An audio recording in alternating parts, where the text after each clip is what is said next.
Welcome to clue today news. నాడు గెలుపు నేడు ఓటమి. ఒకే కుటుంబం తలరాత మార్చిన ఒక ఓటు మహత్యం. ఎన్నికల సంగ్రామంలో ఒక్కసారి ఒక ఓటు అనేది అభ్యర్థుల తలరాతను మారుస్తుంది అనడంలో సందేహం లేదు. ఒక ఓటు తేడాతో గెలిచిన వాళ్ళు కూడా ఒక ఓటు తేడాతో ఓడిపోయిన వారు అనేక మంది ఉంటారు. ఉత్కంఠ రేపే ఒక ఓటు అటు అభ్యర్థులకు ఇటు ఎన్నికల అధికారులకు ముప్పు తిప్పలు పెడుతుంది. ఒక ఓటు తేడాతో వచ్చిన ఫలితాన్ని గెలుపును ప్రకటించడం ఎన్నికల అధికారులకు సవాల్గా మారుతుంది. అయితే ఒక ఓటు సంగారెడ్డి జిల్లా మునిపల్లి మండలంలోని లింగంపల్లి గ్రామ పంచాయతీలో స్వయాన ఇద్దరు అన్నదమ్ములను ఒక ఎన్నికల్లో గెలిపించి మరొక ఎన్నికల్లో పరాజయం కావడానికి కారణమైంది.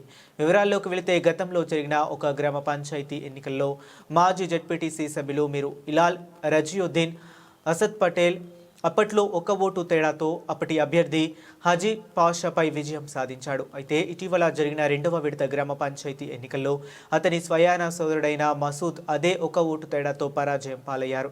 ఇటీవల లింగంపల్లి గ్రామ పంచాయతీ ఎన్నికల్లో మసూద్కు 619 ఓట్లు రాగా సమీప అభ్యర్థి ఇర్ఫాన్ అహ్మద్కు 620 ఓట్లు వచ్చాయి. దీంతో అధికారులు రీకౌంట్ చేసి ఫలితాన్ని తేల్చాల్సి వచ్చింది. ఈ విధంగా ఒక ఓటు అనేది ఒకే కుటుంబంలో ఒకసారి విజయాన్ని మరొకసారి పరాజయాన్ని తెచ్చిపెట్టిందని అందరూ ఒక ఓటు మహిమ గురించి వింతగా చర్చించుకుంటున్నారు.